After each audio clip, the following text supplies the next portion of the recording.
Right, the ABBA debate is one I'm not getting into, okay? I like ABBA, but I don't love ABBA. But loads of people love ABBA, and it is that. Anyway, 7:10 on BBC Radio Nottingham. Now, your children may not have spent much time in school over the last few months, but this week, it was the official start of the school holidays. And with that usual question about what you can do to keep them entertained, there's very few holiday clubs about. But in Stapleford, 2 local Anglican churches are doing their best to be helpful.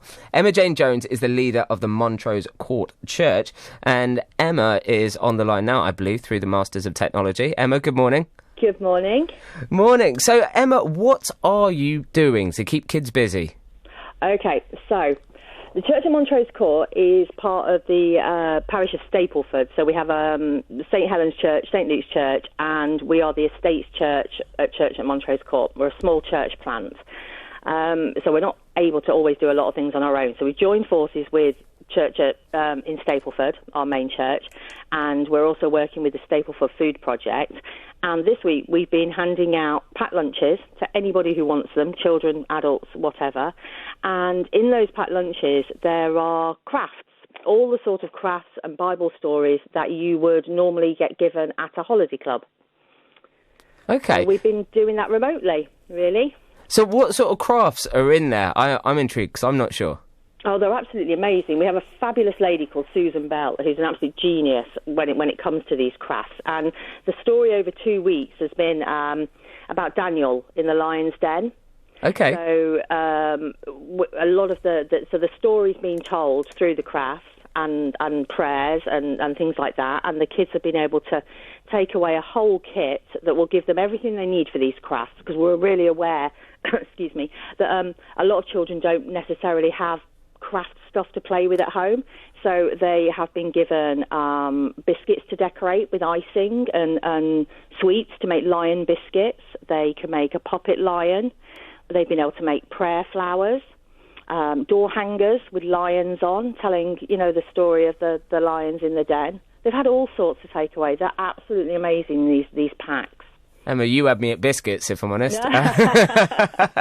So why are you doing this? Well, for me, I concentrate more on the food side. As I said, Susan is the genius behind all the crafts. But during the beginning of the lockdown and the pandemic, I wasn't able to do a lot of church stuff. So I transferred my focuses to our food bank, which we run from our cellar in the Church of Montrose Court. And a lot of my team were in lockdown, so it was just me a lot of the time. So I did get to work. That's why I started working quite closely with the Stapleford Food Project. They were able to help me and back me up, and I was able to help them, etc. So we trying to show the love of Jesus, obviously, through food, basically giving people food parcels, helping them, with their shopping and things like that. And as lockdown eased, it kind of naturally just morphed into what more can we do that's around the food issue, because there's a massive food poverty issue. And now the children have broken up from school, that issue just gets, that just escalates even more. And that's when our vicar, Peter, came up with the idea of doing the crafts, because we can't run a proper holiday club, unfortunately, social distancing. So, let's get the crafts out to the children and get the stories out that way and chuck some food in as well. The food is really important, and one thing I wanted to ask you is you're providing the free lunches for people to take away, and it's a lot of families are actually eligible for the government holiday food voucher. Yeah. So why do you think that there is that kind of demand for it? Why do you think so many people are coming? Okay, so personally, and this really is just a personal view, I think the vouchers that the government have given, absolutely fabulous. I believe they're about 15 quid, I think. And now they're meant to cover the fact that your child isn't getting a lunch at school.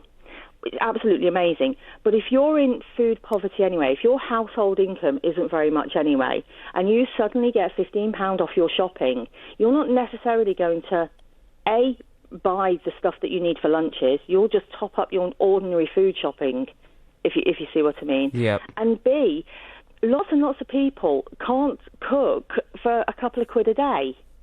Do you know what I mean? It's when you cook en masse, a school dinner, I think it costs about 70p to produce.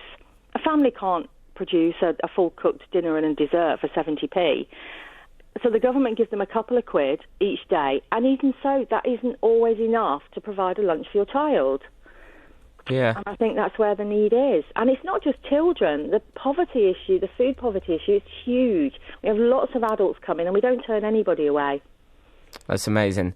Well, look, Emma, thank you for everything that you're doing at the Montrose Court Church. It's absolutely brilliant, and thank you for joining me this Sunday morning. It's absolutely my pleasure. Thank you. Thank you.